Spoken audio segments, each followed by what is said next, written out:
Hello दोस्तों, आपका स्वागत है हमारे चैनल स्टडी वर्ल्ड में। आज हम बात करेंगे संविधान के सबसे महत्वपूर्ण टॉपिक उद्देश्य के बारे में। जो संविधान दर्शन कहा जाता है उससे संबंधित कुछ महत्वपूर्ण प्रश्न जो प्रीवियस ईयर एग्जाम में पूछे गए हैं, आने वाले एग्जाम में पूछने की संभावना 100% है। चलिए हम पहले प्रश्न की बात करते हैं। भारतीय संविधान के निर्माताओं का मत निम्नलिखित में से किसमें प्रतिबिंबित होता है? ऑप्शन 1 उद्देश्य, बी मूलाधिकार, सी मौलिक कर्तव्य, डी निर्देशक तत्व। इसका आंसर है उद्देश्य। ऑप्शन ए सही है।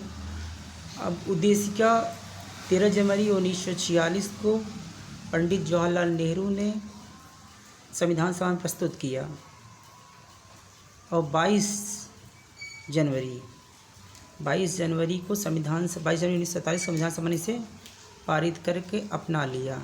चलिए अगला प्रश्न देखते हैं। भारतीय संविधान की प्रस्तावना में समाजवादी शब्द किस संशोधन के तहत जोड़ा गया? अब पूछ रहा किस संशोधन? 44वें, 42वें, 43वें, 46वें। ऑप्शन इसका 42वें है। ऑप्शन बी सही है। 42वें संविधान संशोधन 1976 में इसे जोड़ा गया भारतीय संविधान की प्रस्तावना में। अगला प्रश्न देखते हैं। निम्नलिखित में से कौन भारतीय धर्मनिरपेक्ष का राज्य वर्णित करता है?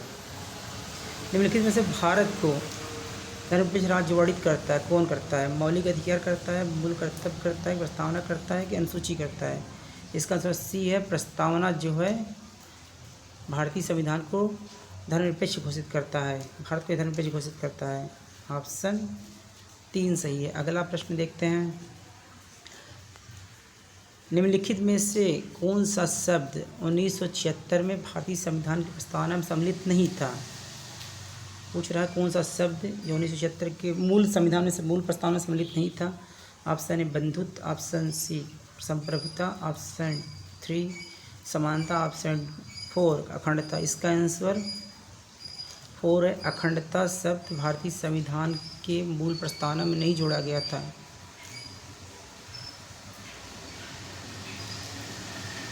1976 में नहीं जोड़ा गया था।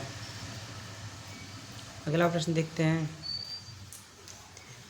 भारतीय संविधान की प्रस्तावना जो है विधिक स्वरूप क्या है, मतलब लीगल स्वरूप क्या है, इसका पूछ रहा है।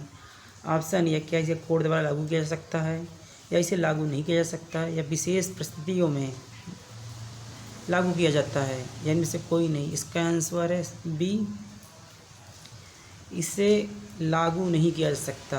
कारण क्या है? ये वाद योग नहीं है, न ही इसे कोई राइट प्राप्त है कोई व्यक्ति को। अगर ये नहीं फॉलो किया जाता तो इसे लागू कराया जा सकता है कोर्ट द्वारा। अगला प्रश्न देखते हैं। सभी व्यक्ति पूर्णतः और समान रूप से मानव हैं, ये सिद्धांत माना जाता है। ये सिद्धांत किसके अंतर्गत माना जाता है?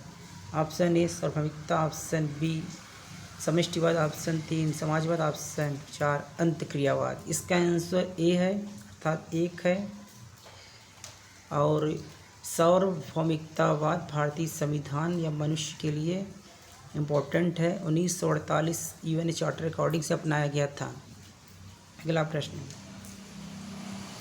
निम्नलिखित में से कौन भारतीय संविधान प्रस्तावना में उल्लिखित नहीं है? निम्नलिखित में से क्या जो भारतीय संविधान की प्रस्तावना में उल्लिखित नहीं है? सामाजिक न्याय, आर्थिक न्याय, राजनीतिक न्याय, धार्मिक न्याय। जैसे हम जानते हैं संविधान में 3 न्याय दिया गया है। कौन कौन सा? सामाजिक न्याय, आर्थिक न्याय, राजनीतिक न्याय। धार्मिक न्याय इसमें नहीं शामिल है। ऑप्शन डी इसका सही है, नहीं शामिल है। अगला प्रश्न देखते हैं। भारतीय संविधान का कौन सा भाग भारतीय संविधान की आत्मा कहा जाता है? संविधान का आत्मा कहा जाता है। मूल अधिकार, राज्य के नीति निर्देशक तत्व, संवैधानिक उपचारों का अधिकार, प्रस्तावना। इसका आंसर D4 है। प्रस्तावना भारतीय संविधान का आत्मा कहा जाता है, क्योंकि यह राजनीतिक दर्शन, सामाजिक कल्याण, आर्थिक कल्याण सब चीज़ों में का दर्शन है। अगला प्रश्न। किस वाद के फैसले में सर्वोच्च न्यायालय ने घोषित किया कि प्रस्तावना देश के संविधान का हिस्सा नहीं है? कौन सा वाद था जो ये माना जिससे माना गया कि तो प्रस्तावना संविधान का भाग नहीं है? Option 1 बेरूवारीवाद, option B 2 Sajjan Singh, 3 Golaknath, 4 Keshavchandra Bharti. इसका आंसर 1 है बेरूवाद में 1961 के अंतर्गत इसे भारतीय संविधान का हिस्सा नहीं माना गया। अगला प्रश्न, संविधान एक पवित्र दस्तावेज किसने कहा था? संविधान पवित्र दस्तावेज है, किसने कहा था?